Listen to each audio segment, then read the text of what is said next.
నమస్తే అండి. నమస్తే అండి. ఇప్పుడు ఎలక్షన్ కమిషన్ గాజు గుర్తు జనసేనకి పర్మనెంట్గా కేటాయించింది, ఎలా అనిపిస్తుందండి మీకు? నేను విజయవాడ జనసేన నగర అధికార ప్రతినిధి అండి. నా పేరు నజీబు. మేము ఒక ప్రజారాజ్యం పార్టీ కార్యకర్తగా ఉన్నప్పటి నుంచి కళ్యాణ్ గారు ఫాలో ఉన్నాం. పవన్ కళ్యాణ్ గారికి పడిన కష్టానికి ఫలితం అండి అది. ఒక్క ఎమ్మెల్యే వచ్చిన ఎమ్మెల్యేని కూడా లాగేసుకుంటే ఆ పార్టీ వాళ్ళు పవన్ కళ్యాణ్ గారు పార్టీని నిలబెట్టిన విధానం కానీ, పవన్ కళ్యాణ్ గారు ఒక జనసేన మీద వెళ్తూ ఉంటే ఆయన బాటతో నడిచే కరుడు కట్టిన జన సైనికులుగా నేను చెప్తున్నానండి. జన సైనికులు నాలాంటి వాళ్ళు ఎంతోమంది నిబద్ధతగా పనిచేసి మా కష్టానికి ఫలితం వచ్చింది అనుకుంటున్నాం. ఎందుకంటే దశాబ్ద కాలంగా మేము పడిన శ్రమ వృధా పోలేదండి. మా నాయకుడు మాకు నేర్పిన స్ఫూర్తిదాయకమైన పోరాట పటిమతోనే మేము నిలదొక్కున్న విధానంతో ఈ గ్లాస్ సెంబులు పర్మనెంట్గా మనకి నిలవడం వల్ల మాకు కొండంత అండగా జనసేన పార్టీ ఇంకా నిలబడిద్దని చెప్పి మాకు చాలా భరోసాగా ఉందండి. ఎందుకంటే జనసేన పార్టీ రికగ్నైజ్డ్ పార్టీ కాదు, ఏ గుర్తింపు లేని పార్టీ అని చెప్పి ఎవరైతే విమర్శించారో విజయసాయి రెడ్డి లాంటి అతను కూడా ఈరోజు వాళ్ళ పార్టీలో A2గా ఉన్న A1 జగన్ అయితే A2గా ఉన్న అతను పార్టీ సభ్యత్వానికి రాజీనామా చేసి రాజకీయాల నుంచి కూడా పర్మనెంట్గా తప్పుకుంటానని చెప్పి వెళ్ళిపోయిన అతనికి ఒక చెంపబెట్టులాగా మేము భావిస్తున్నామండి. జగన్ రెడ్డి గారు ఏదైతే ఎన్నైతే వ్యక్తిగతంగా మా నాయకుడి మీద విమర్శించారో అవన్నీ ఆయనకి రివర్స్లో తగులుతున్నాయండి. ఆయన ఫ్యామిలీ ఆయనతో తోడలేదు, ఆయన క్యాడర్ తోడలేదు, ఆ పార్టీ అంతా ఖాళీ అయిపోయింది. End of YCP JSP for Andhra Pradesh అని చెప్పే రీతిలో ఇప్పుడు జనాలందరూ జనసేన పార్టీని ఆదరిస్తున్నారు. అదేవిధంగా వైసీపీ అంతా ఖాళీ అయిపోయి టీడీపీలోకి వెళ్ళలేదండి. ఇప్పుడు గమనిస్తున్నారు లేదా మీరు? జనసేనలోకి వస్తున్నారు. ఎలక్షన్లకు ముందు టీడీపీలో కొంతమంది వెళ్ళారు, అది వేరే విషయం. ఇప్పుడు జనసేన పార్టీలోకి వస్తున్నారు. జనసేన పార్టీకి ప్రజల్లో ఉన్న ఆదరణ ఇంకా పెరుగుతుందండి. ఎందుకంటే జనసేన పార్టీ అనేది ఒక ప్రాంతీయ పార్టీగా అయితే మేమైతే చూడలేదండి. పవన్ కళ్యాణ్ గారు కూడా పార్టీ స్థాపించినప్పుడే చెప్పారు, జనసేన పార్టీ వైపు ఒకరోజు దేశం మొత్తం చూసే విధంగా తయారు చేస్తానని చెప్పారు. అదే విధంగా చూసేటట్టు తయారు చేశారు. 21 ఎమ్మెల్యేలు, 2 ఎంపీలు గెలిచే విధంగా మొత్తం ఫోకస్ అయ్యారు. ఇంతవరకు ఏ రాజకీయ పార్టీ లేదు. 100% స్ట్రైక్ రేట్ ఎలాగైతే సాధించామో జనాల్లో కూడా 100% ఆదరణ సాధించే రీతిలో జనసేన పార్టీ ముందుకెళ్తుంది. ఇప్పుడు ప్రభుత్వంలో మేమే ఉన్నాము, ప్రతిపక్షంలో మేమే ఉన్నాము.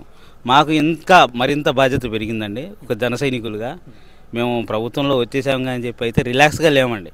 ఎంతసేపు జనం కోసం పుట్టిన పార్టీ, జనం కోసం పుట్టిన నాయకుడు, జనం కోసం పుట్టిన జన సైనికులు, మేమంతా జనం కోసమే తాపత్రయపడుతుంటాం. ఇప్పుడు చూస్తే కనుక మన టిట్కో చైర్మన్ గారు వేములపాటి అజయ్ కుమార్ గారు ఈరోజు సందర్శించడానికి ఇక్కడికి వచ్చారు, జకంపూడి కాలనీ చూడడానికి. 2016లో టిట్కో స్థాపించడం జరిగింది. చంద్రబాబు నాయుడు గారు ముఖ్యమంత్రిగా ఉన్నప్పుడు స్థాపించినప్పటి నుంచి 2016 నుంచి 2019 వరకు త్వరితగతిన ఈ ఇళ్ల నిర్మాణాలు జరుగుతూ పోయినాయి. ఏదైతే చంద్రబాబు నాయుడు గారు ఆలోచన విధానం ఏదైతే ఉందో క్రియేటెడ్ కమ్యూనిటీ తరహాలో సామాన్యులకు కూడా లబ్ధిదారులను చేసి వాళ్ళకి అందే విధంగా కొంతమంది అమౌంట్ కూడా కట్టారు. ఈఎంఐలు కూడా పెండింగ్ ఉన్నాయి. దగ్గర 40,000 మంది ఈఎంఐలు పెండింగ్ ఉన్నాయంట. వాళ్ళకు సంబంధించిన 145 కోట్ల రూపాయల బ్యాలెన్స్ ఏదైతే ఉందో అది కూడా ప్రభుత్వం క్లియర్ చేస్తారని చెప్పి ఇప్పుడే జస్ట్ చెప్పడం జరిగింది వేములపాటి అజయ్ కుమార్ గారు, టిట్కో చైర్మన్ గారు. మన డిప్యూటీ సీఎం గారు కానీ, సీఎం గారు కానీ, మంత్రి నారాయణ గారు కానీ ఈ విషయంలో చాలా ఒక విజనంతో ఉన్నారు.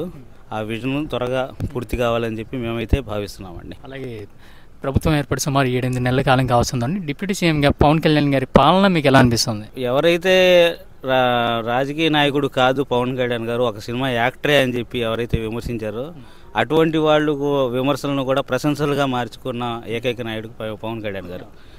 పవన్ కళ్యాణ్ గారు ఒక సీనియర్ పొలిటీషియన్గా ఎలాగైతే వ్యవహరిస్తారో ఆ విధంగా పరిపాలన కొనసాగిస్తున్నారు. కొత్త సంస్కరణలు తీసుకొస్తున్నారు. మీరు గమనిస్తే కనుక పంచాయతీ శాఖ కూడా ఆయనే మంత్రి కావడం వల్ల గత ప్రభుత్వం ఆ 5 సంవత్సరాల్లో ఏదైతే రోడ్లకు సంబంధించి ఖర్చు పెట్టిందో 6 నెలల్లో ఖర్చు పెట్టి చూపించారు పవన్ కళ్యాణ్ గారు. అంతా డెవలప్ చేసి చూపిస్తున్నారు. రాజకీయ జవాబుదారీతనంతో ఎప్పుడూ ఉంటానని చెప్పి పవన్ కళ్యాణ్ గారు ఏదైతే చెప్పారో ప్రతిదానికి మొన్న తిరుమలలో జరిగిన తొక్కిసలాటకు సంబంధించిన కూడా జరిగింది దానికి ప్రభుత్వం బాధ్యత వహించి మేము ప్రజలకి క్షమాపణ కోరుకున్నాం. ఇంతవరకు రాజకీయ చరిత్రలోనే, మన దేశ చరిత్రలోనే ఏ అధికార పార్టీ వాళ్ళు కూడా, అధికారంలో ఉన్న వాళ్ళు ఎవరు కూడా క్షమాపణ కోరుకోలేదండి. క్షమాపణ కోరుకోవాలని చెప్పి ఆయన చెప్పారు. ప్లస్ తిరుమల దేవస్థానం చైర్మన్ వివి నాయుడు గారు కూడా క్షమాపణ చెప్పారు, పవన్ కళ్యాణ్ గారి స్ఫూర్తిని తీసుకుని. నారా లోకేష్ గారు కూడా క్షమాపణ చెప్పారు. ఆఖరికి సీఎం గారు చంద్రబాబు నాయుడు గారు కూడా క్షమాపణ చెప్పారు ప్రజలకి. ఒక కొత్త ట్రెండ్ సృష్టించారు పవన్ కళ్యాణ్ గారు. అంటే ఎంత నిబద్ధతగా ఈ ప్రజాప్రభుత్వం ఉన్నదో మీరు గమనించండి. విమర్శ చేసే వాళ్ళందరూ నోళ్ళు మూతపడుతున్నాయి. అంటే ఇప్పుడు మన ఆంధ్రప్రదేశ్లో ప్రతిపక్ష పార్టీ అనేది లేదులేండి, మొత్తం అంతమైపోయింది. నిన్నటితో అది కూడా రుజువు అయిపోయింది. విజయసాయి రెడ్డి గారు వెళ్ళిపోయిన తర్వాత ఏటుగా ఉన్న అతను, ఏవన్గా జగన్ ఉండి ఏటుగా ఉన్న అతనే వెళ్ళిపోయాడు. అతన్నే కాపాడుకోలేకపోయాడు జగన్ గారు. ఇంకెవరిని కాపాడుకుంటాడండి? అయిపోయింది పార్టీ. వాళ్ళని విమర్శించాలన్నా కూడా మాకు కూడా జాలేస్తుందండి. ఇప్పుడు మాకు విజయవాడలో ఉన్నాడు ఒక జోకర్ గాడు, పోతిన మహేష్. ఆడేం చేశాడు? అతనికి అప్పచెప్తే స్థానిక సంస్థల ఎన్నికలు జనసేన పార్టీ తరఫున టికెట్లు కేటాయించే విషయంలో జిల్లా వ్యాప్తంగా అతనికి అప్పచెప్పారు. ఎన్ని ఫ్రాడ్లు చేశాడు అతను, అవన్నీ తెలుసు. నాదెళ్ల మనోహర్ గారికి స్వయాన నేనే చెప్పానండి ఫోన్ చేసి అతని మీద. అతను పార్టీలో నుంచి వెళ్ళంగానే మరుసటి రోజు ప్రెస్ మీట్ పెట్టి ఎలక్షన్లకు ముందు పవన్ కళ్యాణ్ గారిని అంత వ్యక్తిగత దూషణలు చేస్తూ ఉంటే దానికి సరైన సమాధానాలు ఆయన నడ్డి విడిచింది నేనేనండి పార్టీలో. ఆ మనిషికి ఇప్పుడు కూడా ఆయన ఏదేదో మాట్లాడుతున్నాడు. అసలు ఏ మొహం వేసుకుని మాట్లాడుతున్నాడు నాకైతే అర్థం కావట్లేదు. లేని పార్టీ గురించి